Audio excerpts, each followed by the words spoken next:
تو سارے انبیاء علیہ السلام کو اللہ نے بکریوں کو چرانے کا کام دینا چاہا تھا. تو موسیٰ علیہ السلام کو اللہ نے 20 سال موسیٰ علیہ السلام کو بکریوں کو چرانے کا کام دیا. اللہ اکبر. حضرت داؤد علیہ السلام بادشاہت اپنے ہاتھ میں ہونے کے باوجود، وہ حکومت کرنے کے باوجود منمانی نہیں کرتے تھے. وہ کیا کرتے تھے؟ لوہے کو پگھلا کر اپنے ہاتھوں سے مزدوری کر اس کا پیسے سے کھانا گھر چلاتے تھے. فرماتے ہیں حضرت عائشہ رضی اللہ تعالی عنہ فرماتی ہے، ایک مرتبہ آقا انعامدار تاجدار مدینہ گھر میں تشریف لائے، آپ کا چپل ٹوٹ گیا، آپ کا چپل کا چشمہ ٹوٹ گیا، پٹی جو ہے ٹوٹ گیا. آپ نے اپنے ہاتھوں سے تاگا لیے اور اس کو سینے لگے. حضرت عائشہ رضی اللہ تعالی عنہ نے فرمایا میں اسی لیے کیوں؟ فرمایا نہیں، میرا چپل ہے، میں خود اسے چلا رہا تھا. کہ مزدوری کرنا، کسی کا کام کرنا یہ چھوٹا ہے. اللہ کے پاس یا ایھا الناس انا خلقناکم من ذکر و انثی وجعلناکم شعوبا وقبائل لتعارفوا. اللہ فرماتا ہے ان اکرمکم عند اللہ اتقاکم. اللہ فرماتا ہے اللہ کے پاس، اللہ دیکھتا ہے کہ تقوی کس کے پاس ہے. اللہ کے پاس کون حلال کمانے والا ہے، کون حرام کمانے والا ہے. السلام علیکم ورحمۃ اللہ وبرکاتہ. الحمدللہ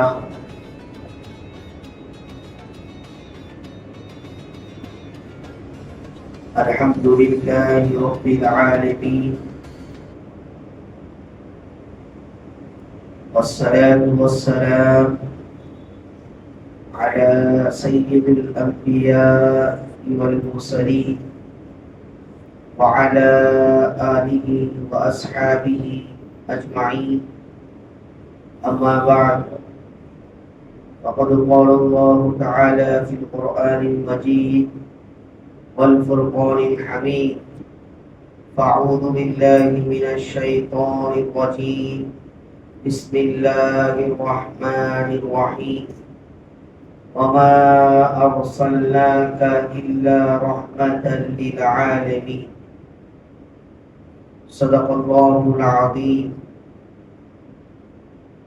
وقال النبي صلى الله عليه وسلم: لا يرحم الله من لا يرحم الناس، أو كما قال عليه الصلاة والسلام.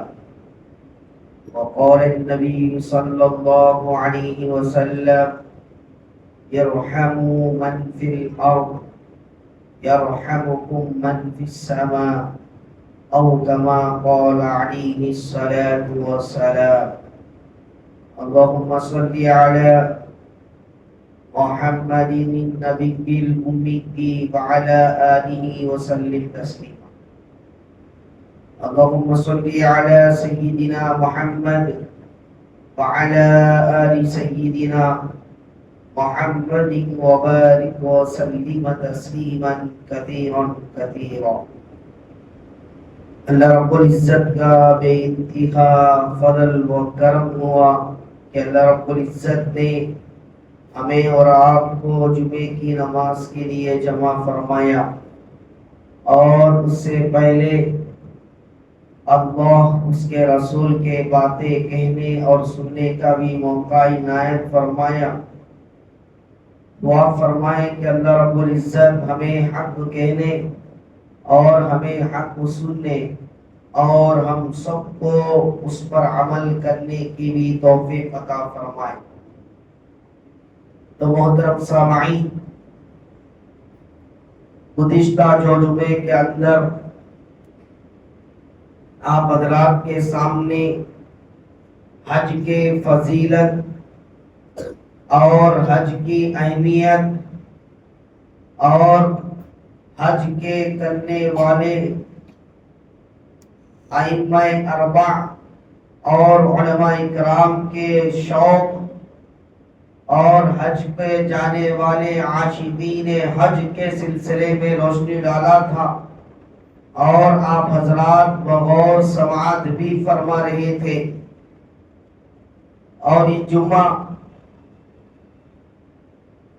اور اللہ سے یہی دعا ہے کہ اللہ رب العزت ہم سب کو بھی اپنے گھر بار بار بلانے کی توفیق عطا فرمائے، اور ہمیں بھی بار بار حج اور عمرہ کرنے کی توفیق عطا فرمائے، اور جو لوگ جانے والے ہیں اللہ ان کے حج اور عمروں کو قبول فرمائے۔ تو محترم سامعین، آج کے جمعے کے اندر آپ حضرات کے سامنے جو قرآن کریم کی آیت میں نے تلاوت کیا ہے اور جو احادیث آپ صلی اللہ علیہ وسلم کی میں نے آپ کے سامنے پڑھا ہے، اس کے اوپر میں آپ حضرات کے سامنے روشنی ڈالوں گا۔ آپ حضرات قرآن کریم کی جو آیت سنا ہے، قرآن کریم میں اللہ رب العزت نے ارشاد فرمایا وَمَا أَرْسَلْنَاكَ إِلَّا رَحْمَةً لِلْعَالَمِينَ، کہ اللہ تبارک و تعالیٰ نے قرآن کریم میں ارشاد فرمایا کہ ہم نے آقا نامدار تاجدار مدینہ محمد رسول اللہ صلی اللہ علیہ وسلم کو سارے عالم کے لیے، اللہ کے رسول صلی اللہ علیہ وسلم کو اللہ تبارک و تعالیٰ نے رحمت بنا کر بھیجا ہے۔ اللہ اکبر۔ جس طرح اللہ تبارک و تعالیٰ سارے عالموں کا رب ہے، یعنی جس طرح چرند و پرند، جس طرح اس دنیا نہیں، گویا کہ اللہ رب العزت نے عالمین کہا ہے، اس سے پتہ چل گیا کہ ہم اور آپ جس دنیا میں رہ رہے ہیں، گویا اس سے پتہ چل گیا کہ ایک دنیا نہیں ہے بلکہ اس طرح کے اور دنیا موجود ہیں جو ہم جانتے نہیں ہیں۔ لہذا جتنے بھی دنیا موجود ہے، دنیا ہے جس کے اندر دوسرے مخلوقات ہیں، گویا سارے مخلوقات کا جس طرح اللہ رب العزت رب ہے، مخلوقات میں وہ چونٹیوں کا بھی رب اللہ ہے، پرندوں کا بھی رب اللہ ہے، جانوروں کا بھی رب اللہ ہے، جناتوں کا بھی رب اللہ ہے، شیطانوں کا بھی رب اللہ ہے، سارے مخلوقات کا جس طرح رب اللہ ہے، اسی طرح سارے چیزوں کے لیے اللہ رب العزت نے سارے مخلوقات کے لیے آقا نامدار تاجدار مدینہ محمد رسول اللہ صلی اللہ علیہ وسلم کو اللہ تبارک و تعالیٰ نے رحمت بنا کر دیا۔ محترم سامعین، آج اللہ رب العزت اللہ تبارک و تعالیٰ نے آپ صلی اللہ علیہ وسلم کا یہ پیدا کرنا، آپ صلی اللہ علیہ وسلم کا رحمت بنا کر بھیجنا ہی کا یہ سبب ہے۔ آج ہم چاہے کتنے بھی گناہ کر لیے ہو، چاہے کتنے بھی گناہ کر رہے ہیں، کتنے بھی غلطیاں کر رہے ہیں، آج اگر ہم یہاں موجود ہیں، یہ صرف اور صرف آپ صلی اللہ علیہ وسلم کے دعاؤں کی برکت سے بیٹھے ہوئے۔ آج یہ سارے مخلوقات، یہ سارے انسان، یہ سارے کافر یہ دنیا کے اندر موجود ہے، یہ سارے نبی کریم صلی اللہ علیہ وسلم کے رحمت اور آپ کی دعاؤں کے برکت سے بیٹھے ہوئے۔ جس طرح ہمارے لیے رحمت ہے، سارے انسانوں کے لیے رحمت ہے، اسی طرح اللہ کے رسول صلی اللہ علیہ وسلم کافروں کے لیے بھی رحمت ہے۔ آپ سوچیں گے بھائی کافروں کے لیے کس طرح رحمت ہے، غیر مسلموں کے لیے کس طرح رحمت ہے؟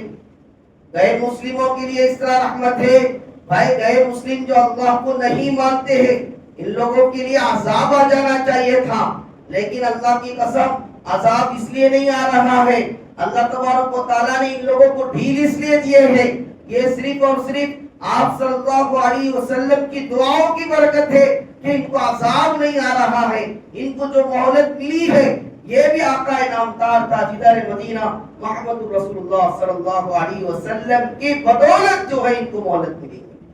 الغرض میں اس سلسلے میں اس سے پہلے کے جمعے میں بھی اس سے نبی آپ صلی اللہ علیہ وسلم کے سیرت کے سلسلے میں آپ کو فرشتوں کے لیے رحمت، مخلوقات کے لیے رحمت، اس سلسلے میں روشنی ڈالا۔ میں اس سلسلے میں اور مزید تفصیلات میں نہیں جانا چاہتا ہوں، سیرت کے اندر انشاءاللہ روشنی ڈالوں گا۔ تو الغرض اللہ تبارک و تعالیٰ نے آپ صلی اللہ علیہ وسلم کو سارے مخلوقات کا جس طرح اللہ رب ہے اسی طرح آپ صلی اللہ علیہ وسلم سارے مخلوقات کے لیے اللہ تبارک و تعالیٰ نے رحمت بنا کر بھیجا۔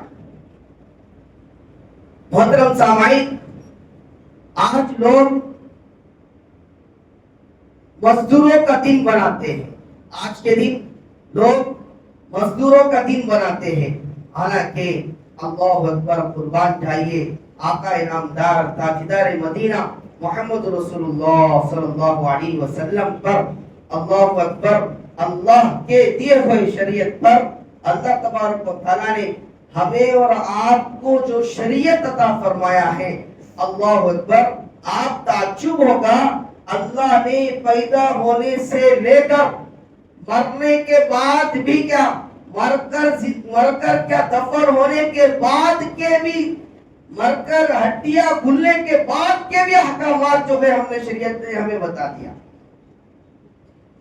اس طرح کی شریعت اللہ نے ہمیں جو مسلمانوں میں پیدا فرمایا ہے، پیدا ہوتے ہی، پیدا ہونے سے لے کر مرنے کے بعد تو چھوڑو، اس کے بعد بھی آنے والے نسلیں بھی کیا کرنا ہے اس کے احکامات بھی ہمیں شریعت بتاتی ہے۔ ایسی شریعت اللہ نے ہمیں اور آپ کو دیا ہے۔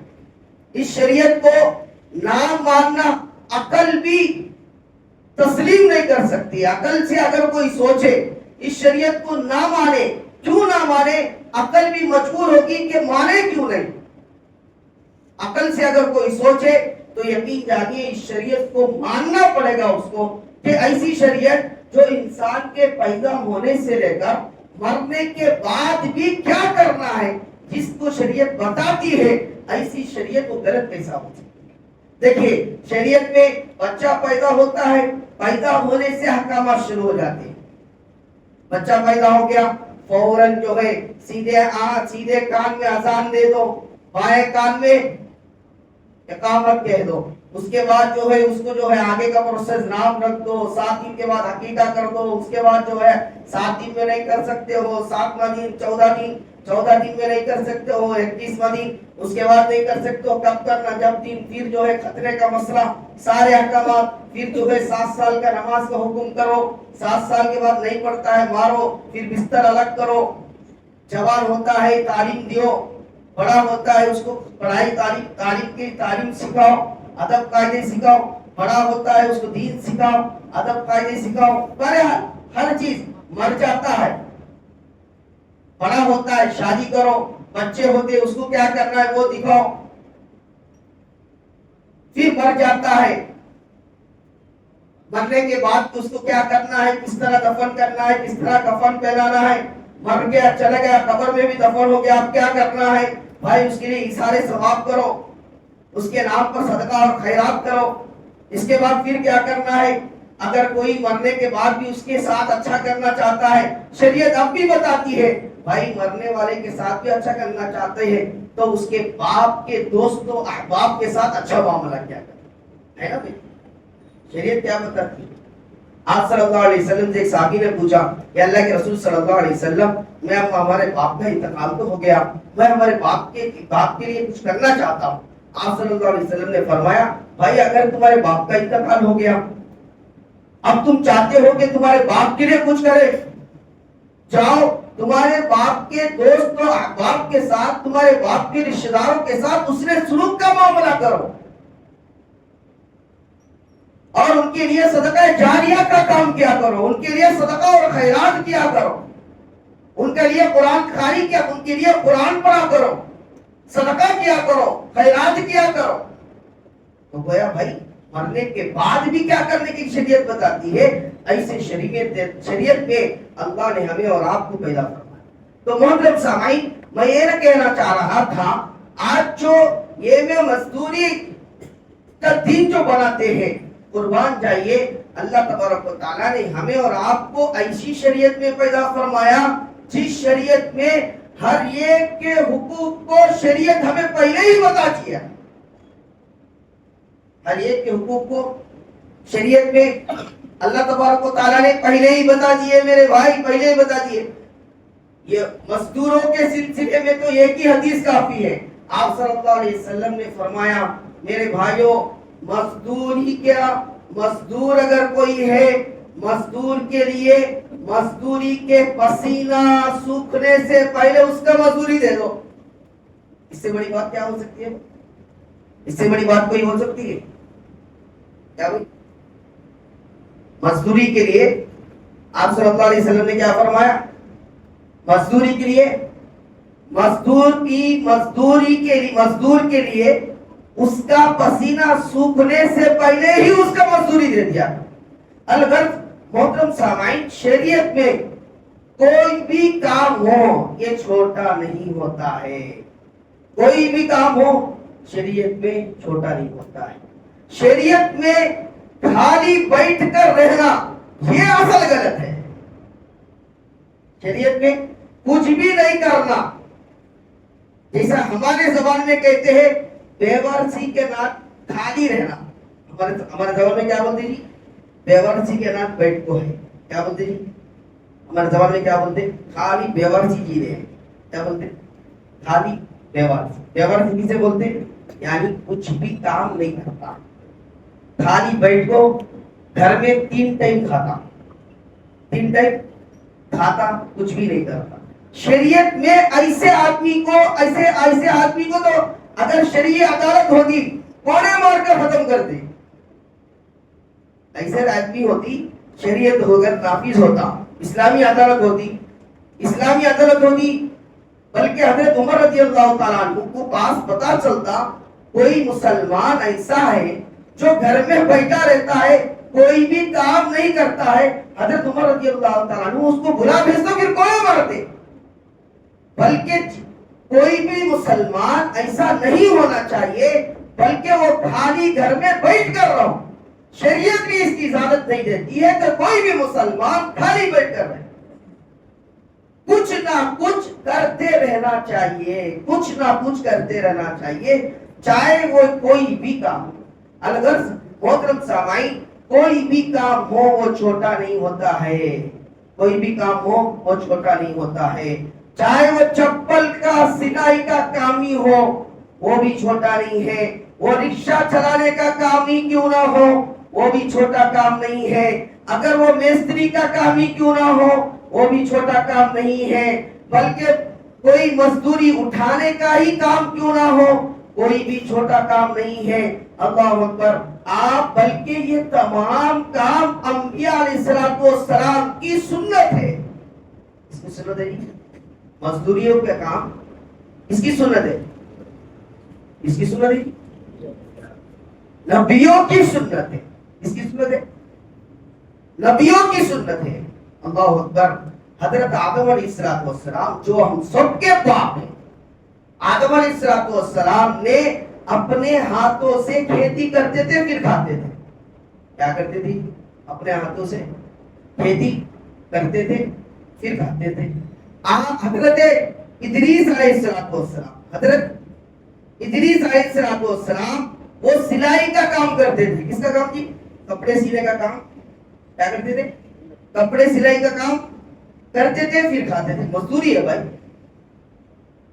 اور اسی طرح حضرت موسیٰ علیہ السلام کتنے بڑے جلیل القدر نبی ہیں، اتنے بڑے غصے والے نبی جن کے ایک مار پر فرشتوں کا آنکھ تک پھٹ گیا. اتنے بڑے جلیل القدر نبی وہ کیا کرتے تھے بھائی؟ انہوں نے 20 سال بکریوں کو چلایا. کتنے سال جی؟ اسے بکریوں کو چلا کر کبھی دیکھے؟ دماغ ٹھکانے کو آ جاتا. کیا آیا تھا جی؟ بکریوں کو چلانا. بھائی سمجھ میں آ رہا ہے؟ کبھی جا کر دیکھو بکریوں کو چلانے کا کام کتنا بھاری کام ہے. آپ نظر ڈالیں گے اللہ تبارک و تعالیٰ نے اکثر تمام انبیاء کو پہلے بکریوں کو چلانے کا کام دیا. آپ سوچیں گے اس کے اندر بڑی مصلیحت ہے، اس لیے کہ بکریاں کسی کی سنتی نہیں. بکریاں خالی سر جھکاتی، کدھر جانا کی ادھر جاتی رہتی. سر جھکاؤ، جدھر رخ ملا ادھر جاؤ. اور اس سے کیا ہوتا، چراتے چراتے صبر کرتے کرتے دل اتنا نرم ہو جاتا، اس کے بعد نبوت ملتی۔ تو جب ایسے انسانوں کو جب سمجھانے کا موقع ملتا تو ایسے انسانوں پر محنت کرنے میں آسانی ہوتی تھی۔ جب کوئی انسان کو سمجھاتے ہوئے آدمی جب ملے گا، اب ہم سمجھا رہے ہیں، ایک آدمی باہر جاتے جاتے بولتا ہے یہ مولوی صاحب کو کیا کام ہے کہ مفتی صاحب ہونا کا کام انہوں کرتے ہیں، ہمارا کام ہمیں کرنا۔ انہاں کا کام کیا ہے؟ انہاں کا کام حرام بچو حلال کرو۔ ہمارا کام کیا ہے؟ ہمارا کام ہمیں ویسا سودا کو جانا، بٹیا کو کاما کرتے رہنا۔ انہاں کا کام بولنا، ہمارا کام ہمیں کرنا۔ کیا جی؟ ایسا جی کیا بولنا چاہ رہا تھا بھائی، بھول گیا؟ تو سارے انبیاء علیہ السلام کو اللہ نے بکریوں کو چرانے کا کام دیتے تھے۔ تو بہرحال یہ کہنا چاہ رہا تھا، حضرت موسیٰ علیہ السلام کو اللہ نے 20 سال موسیٰ علیہ السلام کو بکریوں کو چرانے کا کام دیا۔ اسی طرح حضرت داؤد علیہ السلام ساری بڑی سلطنت بادشاہت عطا فرمائی تھی، ساری دنیا کی بادشاہت آپ کے ہاتھ میں تھی۔ اس کے باوجود اللہ اکبر، حضرت داؤد علیہ السلام بادشاہت اپنے ہاتھ میں ہونے کے باوجود، وہ حکومت کرنے کے باوجود منمانی نہیں کرتے تھے۔ وہ کیا کرتے تھے؟ لوہے کو پگھلا کر اپنے ہاتھوں سے مزدوری کر کر اس کا پیسے سے کھانا گھر چلاتے تھے۔ اللہ نے ایسی ان کو ہنر دیا تھا، وہ لوہے کو ایسا ہاتھ سے موڑ دیتے تھے اور جنگ کے اندر استعمال ہونے والا ٹرس بنا دیتے تھے، اور اس پیسوں سے اس مزدوری کر کر بادشاہ ہونے کے باوجود مزدوری کر کر ان پیسوں سے اپنا گھر چلاتے۔ اللہ اکبر، یہ سارے چھوڑیے، ہمارے اور آپ کے آقا انعامدار تاجدار مدینہ محمد رسول اللہ صلی اللہ علیہ وسلم، اللہ اکبر، آپ صلی اللہ علیہ وسلم کے بارے میں آتا ہے، حضرت عائشہ رضی اللہ تعالیٰ عنہ فرماتی ہے، جس کے وجہ سے اللہ تبارک و تعالیٰ نے سارے کائنات کو پیدا فرمایا۔ اللہ اکبر، آپ کی سادگی دیکھیں۔ فرماتے ہیں حضرت عائشہ رضی اللہ تعالیٰ عنہ فرماتی ہے، ایک مرتبہ آقا انعامدار تاجدار مدینہ گھر میں تشریف لائے، آپ کا چپل ٹوٹ گیا، آپ کا چپل کا چشمہ ٹوٹ گیا، پٹی جو ہے ٹوٹ گیا۔ آپ نے اپنے ہاتھوں سے تاگا لیے اور اس کو سینے لگے۔ حضرت عائشہ رضی اللہ تعالیٰ عنہ نے فرمایا میں سی لیتا ہوں، فرمایا نہیں، میرا چپل ہے، میں خود سی لوں گا۔ کیا جی، آج ہے کوئی اپنا چپل اپنے ہاتھ سے سینے والا؟ بھائی گنڈی پر اپنے کرتے کا خود گنڈی سینے، گنڈی تک نہیں سی سکتے۔ آج بولتے جو لوگ گئے گنڈی سیکھ، اور یہاں پر تعلیم کیا دے رہے ہیں؟ اتنے بڑے کائنات جس کی وجہ سے اللہ تبارک و تعالیٰ نے پیدا فرمایا، آقا انعامدار تاجدار مدینہ محمد رسول اللہ صلی اللہ علیہ وسلم خود اتنے بڑے ہو کر اپنے ہاتھ سے اپنے چپل کا جو تشمہ ہے اس کو اپنے ہاتھ سے سی رہے۔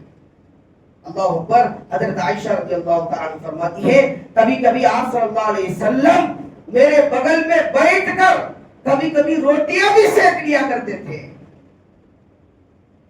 کبھی کبھی روٹیاں بھی سیک لیا۔ بھائی گھر ایسا ہی نہیں بستا۔ آج ہم اور آپ ہیں، کبھی موقع نہیں ملتا ہے کہ بیوی کے کچن کے اندر جا کر کبھی اسے خیریت ہی پوچھ لے، کیا کبھی اس کو یہ پوچھ لے کیا کبھی بھائی ساتھ دے دوں میں تجھے۔ اور یہاں پر آقا انعامدار تاجدار مدینہ محمد رسول اللہ صلی اللہ علیہ وسلم فرماتی ہے، حضرت عائشہ رضی اللہ تعالیٰ عنہ جب آپ صلی اللہ علیہ وسلم روٹی ڈالتے تھے تو روٹی آگ جلاتی نہیں تھی۔ روٹی حضرت عائشہ فرماتی تھی، اے اللہ کے رسول صلی اللہ علیہ وسلم، میں ڈالتا ہوں تو روٹی جلا دیتی ہے، آپ ڈالتے تو نہیں جلاتی ہے۔ فرماتی بھائی کیسا جلائے گی؟ آپ ڈالا کون ہے؟ ڈالے کون ہے؟ آپ کو بھی معلوم ہے کہ ڈالنے والا کون ہے؟ آپ کی مجال کے اس کو روٹی کو جلا دے۔ تو بہرحال